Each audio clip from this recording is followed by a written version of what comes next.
తల్లి, నిజమేనా? నేను విన్నది నిజమేనా? ప్రభువులు సూచింది నా బిడ్డనేనా? పసికందుగా అదృశ్యమైన కొడుకును కాపాడి కన్న తండ్రి కంటపడవేశావా? ఆ అదృష్టానికి నేను మాత్రం తగనా అమ్మా?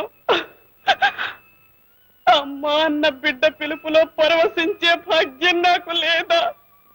అంత కొరనోములు నోచిన దాన్నైతే కన్న బిడ్డను ఒక్కసారి కళ్ళారా చూసుకొని ఇక్కడ ప్రాణం నీ పాదాలకు బలి పెడతానమ్మా. నా కడుపున పుట్టిన పాపానికి తండ్రి చూపు పొట్టన పెట్టుకున్నాడన్న చిన్న మాట మాత్రం నా చిట్టి తండ్రికి అంటకుండా చూడు తల్లి.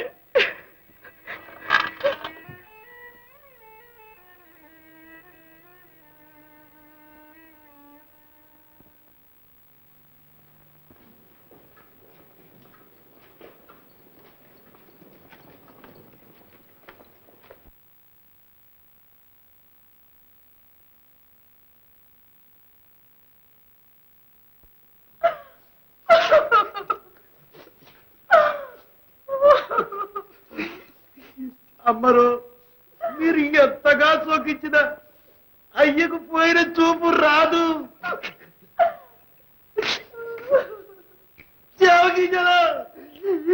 సేవలు గుంచుకున్నందుకు అమ్మగారిని ఊరడించుడు, శోక మందిరములకు చేర్పించుడు, లేకున్నా మేమును శోకించగలము.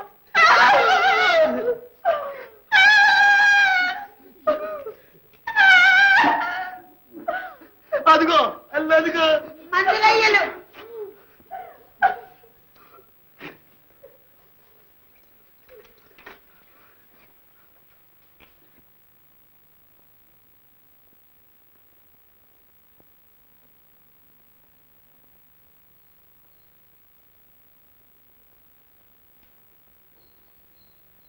ప్రభువుల కంటి దృష్టికి కాలదోషం పట్టింది. లోపల గులుస్తారే. చిత్తం చిత్తం దివ్య చిత్తానికే తెస్తాం. కంటి చుట్టూ కాటుకు వేసిన విధంగా కమిలిపోయింది. ఇది విషప్రయోగమని. విషప్రయోగం? ఇందరం ఉండగానే అన్నీ జరుగుతున్నాయి. ఆవలిస్తే ఆకలింపు చేసుకోగల అమాత్య శేఖరుడు. అంతఃపుర రహస్యం వెలికి చెప్పేదేముంది? ఇక వెయ్యవలసింది విరుగుడు. గులేబకావళి పుష్పాన్ని తెచ్చి కళ్ళకు తాకించితే విషాన్ని సూదంటు రాయిలా లాగివేస్తుంది. గులేబకావళి పుష్పం? సదరు పుష్పం ఏ జాతి పుష్పం? ఎలాంటి పుష్పం? ఏమో ఏమిటో ఎక్కడో ఊహకందని ఉపరితలంలో దివ్యకాంతితో భాసిల్లే దేవ పుష్పమట. దాని వర్ణనం గుణం గ్రంథఘోషే కాని మానవ మాతృలెవ్వరూ చూచింది లేదు. అంధత్వం బాపే అమోఘ పుష్పమని, అత్యద్భుత ఓషధీమైత ప్రసూనమని శాస్త్రం సెలవిస్తోంది.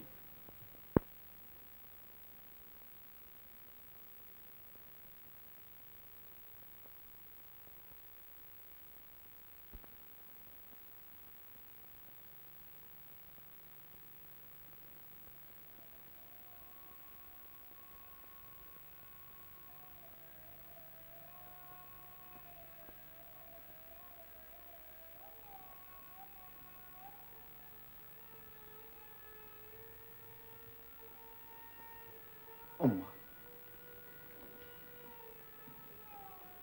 కన్న తల్లి అమ్మా అనటానికి కూడా నోచని నిర్భాగ్యుడు. తొలి చూపులోని తండ్రి చూపు పొట్టన పెట్టుకున్నాడన్న మందభాగ్యుడిని.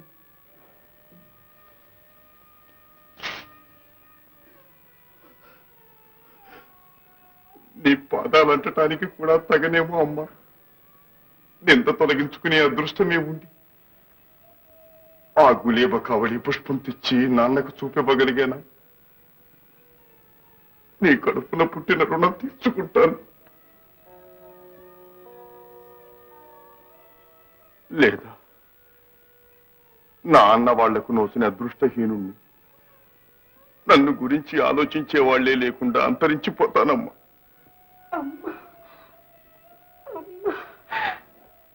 ఎన్నాళ్ళకి విన్నానే చల్లని పిలుపు. నీవేనా నీవేనా బాబు, నా చిట్టు తండ్రివి? కన్ను తెరవని ఏడునే కంటికి దూరమైపోయిన నా బంగారు కొండవు నీవేనా? అమ్మా, విజయ!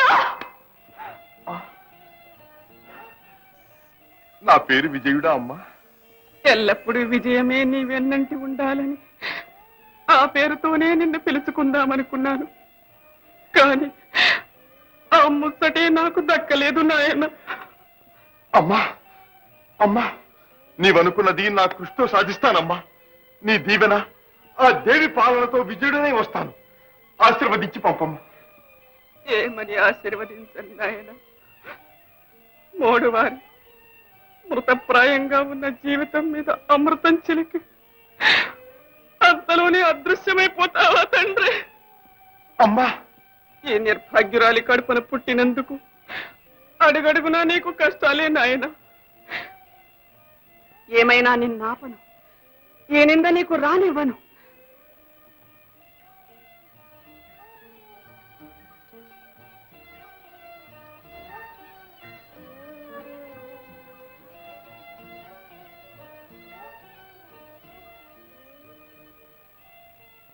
దీక్షతో కార్యం సాధించు.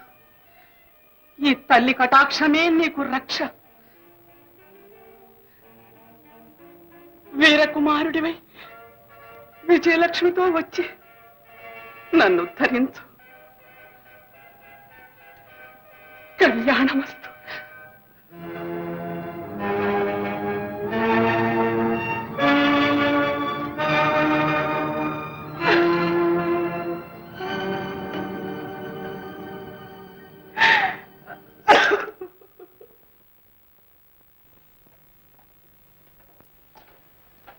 నమస్కారం మహారాజా.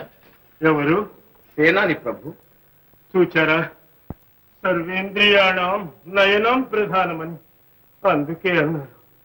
ఎంతటి రాజైనా రారాజైనా అంధుడైతే బ్రతుకే అంధకారం, పరాధారం. మంత్రి గారు వెళ్ళండి, ఆ గులేబకావళి పుష్పం తెచ్చి మాకు దుష్టిదానం చేయగల వీరుడికి అర్ధరాజ్యం ఇచ్చి సత్కరిస్తామని అందరికీ మనవి చేయండి. వెళ్ళండి మహారాజా.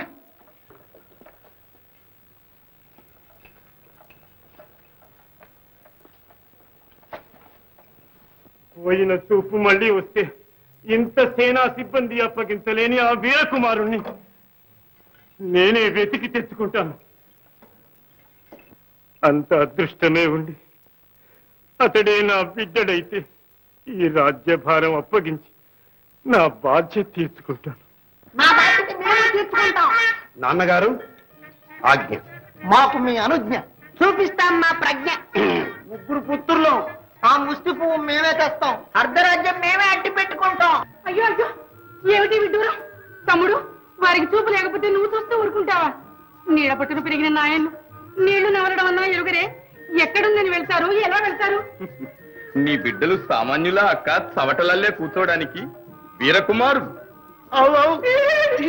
రాచపట్టానికి వారసులు, రాజవంశోద్ధారకులు. జనక ఆజ్ఞ. నాయనలారా, పుష్పం తేవడం ఎలా ఉన్నా మీరు తెలుసుకోవలసిన విషయం ఇది. వేట సమయంలో నా కంటి ముందు మెరసి అదృశ్యమైన వాడే మీ తమ్ముడు. ఎక్కడైనా కంటబడితే తప్పక తీసుకురండి. సెలవిచ్చారుగా, చిత్తగించాం. కంటబడితే వెంటే, కాదంటే కాళ్ళు చేతులు కట్టు చేస్తాం. తమ్ముడు నాయన తప్పు. తప్పట తప్పు. కన్న తండ్రి కోసం కష్టాల్లో కాలు పెట్టబోయే నా బిడ్డలేమో తప్పు చేసేవాళ్ళును, కంటి చూపు పట్టన పెట్టుకున్న ఆ నష్టజాతకుడేమో మీకు నచ్చిన వాడునా? రాణి రాణి, మీరు రాక్షసులు. ఆవేశపడకండి మహారాజా. చిరంజీవుల్ని ఆశీర్వదించి పంపండి. అలాగే వెళ్ళిరండి నాయనలారా. అయ్యలు ఇక బయలుదేరండి. అన్ని ఏర్పాట్లు చేస్తాం. సంభారాలు, సేన, సిబ్బంది. సిబ్బంది కడు ఇబ్బంది. దొండంతా తిండి దొండుగా, కాలినడికినైతే కలిగి తిరగచ్చు. దినబట్టానికి దిగులు లేకుండా మోతకు వీలైనన్ని మొహరీలు మూట కట్టివ్వండి. అలాగే అయ్యలు. ఇక పదండి అయ్యలు. ప్రభువుల్ని లోనికి తీసుకువెళ్ళండి.